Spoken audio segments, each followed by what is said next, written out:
Bí thư tỉnh ủy Thanh Hóa Trịnh Văn Chiến và Bồ Nhí. Choáng với tài sản khủng của Bồ Nhí, bí thư tỉnh ủy Thanh Hóa. Đó là một căn biệt thự sang trọng tại khu đô thị Bình Minh, thành phố Thanh Hóa với diện tích 350 m² và một biệt thự cao cấp tại khu du lịch FLC Sầm Sơn 250 m², một căn nhà 150 m² phố Triệu Quốc Đạt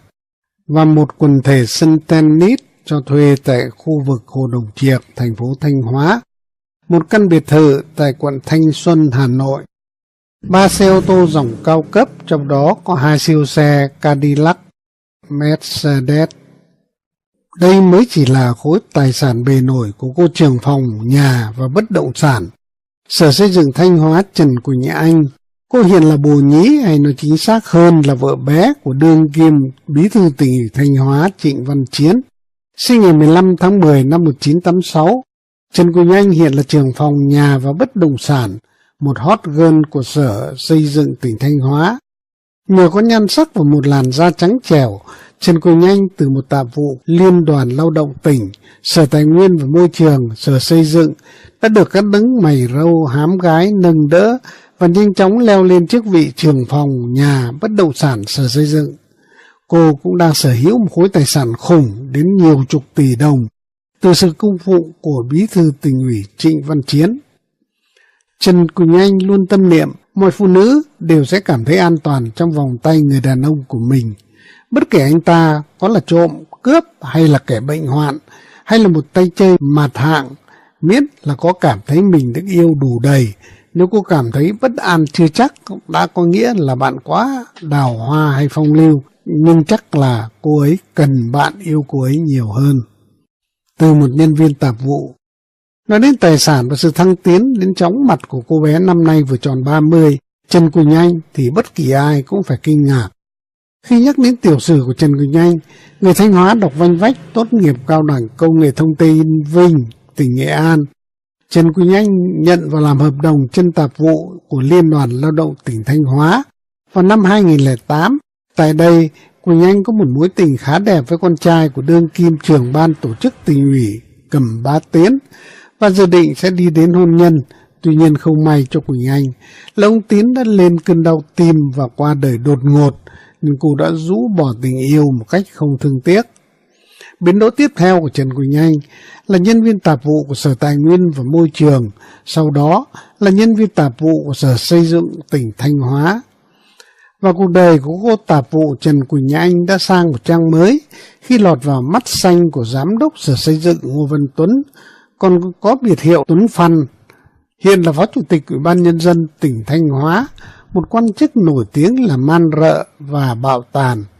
Để thăng tiến sự nghiệp, Tuấn đã từng chấp nhận đánh đổi bằng tình phu thê, dâng hiến cả cô vợ xinh đẹp cho bí thư tỉnh ủy Nguyễn Văn Lợi, nhân vật thao túng chính trị kinh tế của xứ Thanh,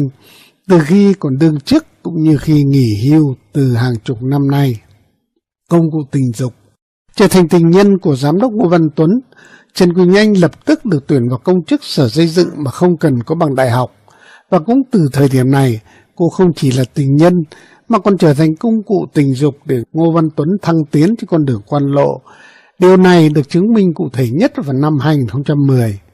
Sự kiện ngày 6 tháng 12 năm 2010, ông Trịnh Văn Chiến, Phó Chủ tịch Thường trực được Hội đồng Nhân dân bầu giữ chức Phó Bí thư kiêm Chủ tịch Ủy ban Nhân dân tỉnh Thanh Hóa. Là một kẻ hám tiền, hám lợi, hám gái, nên Trần Quỳnh Anh đã nhanh chóng trở thành người tình Bồ Nhí của Trịnh Văn Chiến. Từ năm 2010 đến nay, chỉ sau vài lần được Ngô Văn Tuấn cố tình sắp xếp cài bẫy để hầu rượu ngài Chủ tịch. Những lần phê rượu, Quỳnh Anh đã lên giường cùng với Chiến và đã bị Ngô Văn Tuấn âm thầm cho quay video để dùng làm bổ hộ mệnh trên con đường quan lộ của mình. Năm 2015, mọi chuyện suýt bị phơi bày khi Hội đồng Nhân dân tỉnh Thanh Hóa họp bất thường để bầu chức danh Phó Chủ tịch Ủy ban Nhân dân tỉnh. Chỉ vì ông Trịnh Văn Chiến lúc này đã là bí thư tỉnh ủy, thay ông Mai Văn Minh, nên cứ nấn ná kéo dài thời gian họp Hội đồng Nhân dân, trong khi Ngô Văn Tuấn thì sốt ruột, sốt gan muốn lên chức nên đã nổi sùng, lu loa kể cho mọi người chuyện bài lộ nếu hắn không trúng Phó Chủ tịch tỉnh. Chỉ mới vài câu hù dọa mà ông bí thư đã vãi cả linh hồn, và ngay lập tức vài ngày sau đã tổ chức phiên họp bất thường lần thứ 14 Hội đồng Nhân dân tỉnh khóa 16 ngày 10 tháng 11 năm 2015, bầu Ngô Văn Tuấn vào chức danh Phó Chủ tịch tỉnh Thanh Hóa thay cho ông Nguyễn Ngọc Hồi về hưu. Từ một giám đốc doanh nghiệp xây dựng, Ngô Văn Tuấn đã bắt xe cả vợ mình để dâng cho ông Nguyễn Văn Lợi, Bí thư Tỉnh ủy Thanh Hóa giai đoạn 2007-2010 để leo lên giám đốc Sở Xây dựng. Cùng với chiêu bài hối lộ tình dục, Ngô Văn Tuấn đã dùng Trần Quỳnh Anh để trói buộc Trịnh Văn Chiến leo lên được chức vụ Phó Chủ tịch Ủy ban Nhân dân tỉnh Thanh Hóa. Hiện nay, Ngô Văn Tuấn đi đâu cũng hùng hồn tuyên bố là bác Bí thư đang tìm mọi cách đẩy đồng chí xứng Chủ tịch Ủy ban Nhân dân tỉnh ra Trung ương để mình ngồi vào thay thế. Cung phụng bổ nhí hết mực. Mặc dù biết mình đã bị Ngô Văn Tuấn gài bẫy, tuy nhiên Trịnh Văn Chiến lại là kẻ say tình, trung thủy với vợ con, sắc son với bồ bịch. Ông Bí thư không thể bỏ vợ và càng không thể bỏ được cô bé hot girl Trần Quỳnh Anh. Và kết quả món quà tình dục mà Ngô Văn Tuấn hối lộ từ năm 2010 đã có thêm với ông Chiến một cháu trai kháu khỉnh năm nay đã hơn 4 tuổi, xin giấu tên cháu bé và giống bố Chiến như hai giọt nước. Hiện nay, Quỳnh Anh đang mang bầu cháu thứ hai với Bí thư Trịnh Văn Chiến và sẽ hạ sinh vào đầu năm 2017. Không chỉ cung phụng mua siêu xe biệt thự, ông Bí thư còn ra tay nâng đỡ người tình thăng quan tiến chức một cách lố bịch.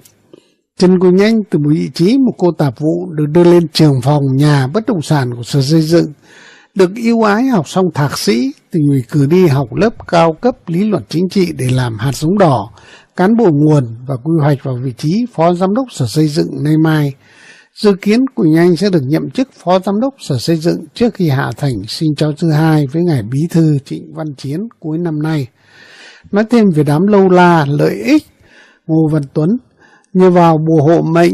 Trần Quỳnh Anh mà Ngô Văn Tuấn cùng với Đào Vũ Việt, Giám đốc Sở Xây dựng, thời gian vừa qua đã ngang nhiên coi thường luật lệ, cây có Bí thư Trịnh Văn Chiến nâng đỡ bảo kê, nên lộng hành tham mô, tham nhũng, tàn sát, trả đũa doanh nghiệp một cách không thương tiếc, khiến cho môi trường đầu tư kinh doanh của tỉnh Thanh Hóa trở nên xấu xí chưa từng thấy. Cũng theo điều tra, Trần Quỳnh Anh cùng Trần Văn Chiến còn tinh vi tạo cho mình một vỏ bọc rất hoàn hảo về cuộc tình vụng trộm, đó là dựng nên một cuộc hôn nhân giúp Quỳnh Anh và một người đàn ông khác có một hôn nhân đúng pháp luật. Người dân sống quanh khu vực căn biệt thự mà Quỳnh Anh và con đang sống ở khu đô thị Bình Minh, thành phố Thanh Hóa,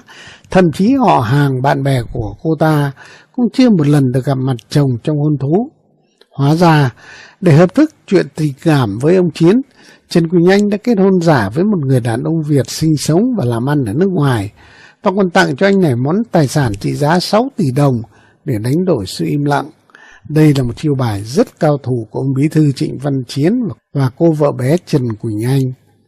Nhưng sự thật, con trai Quỳnh Anh giống ông Trịnh Văn Chiến y đúc thì không thể che giấu được sự đàm tiếu và con mắt thiên hạ. Dưới đây là chùm ảnh với tài sản khủng của Quỳnh Anh được ghi lại. Thưa ông Trịnh Văn Chiến, việc ông và cô Trần Quỳnh Anh, trưởng phòng nhà và bất động sản Sở Xây dựng bồ bịch với nhau, thì dư luận cán bộ đảng viên trong tỉnh Thanh Hóa đã xì xào, bàn tán và biết tòng tong từ vài năm nay chứ không phải bây giờ mới bịa đặt cho ông đâu nhé. Ông nói mình làm gì đi cặp bồ bịch với hot girl Trần Quỳnh Anh, vậy tại sao con trai ông đang làm việc ở Sở Kế hoạch Đầu tư lại nổi loạn, chán ngán và có những lần uống rượu say đã tiết lộ hết những việc mà bố mình đang đối xử tệ bạc, phản bội vợ con như vậy? Hiện nay, ông nói đã chỉ đạo công an vào cuộc, làm rõ những thông tin báo chí và mạng xã hội đã đăng tải về đời tư của ông. Ông có làm được không? Ông có dám đối diện với sự thật là mình và cháu bé, trai, con của Trần Quỳnh Anh sẽ công khai đi lấy mẫu máu xét nghiệm ADN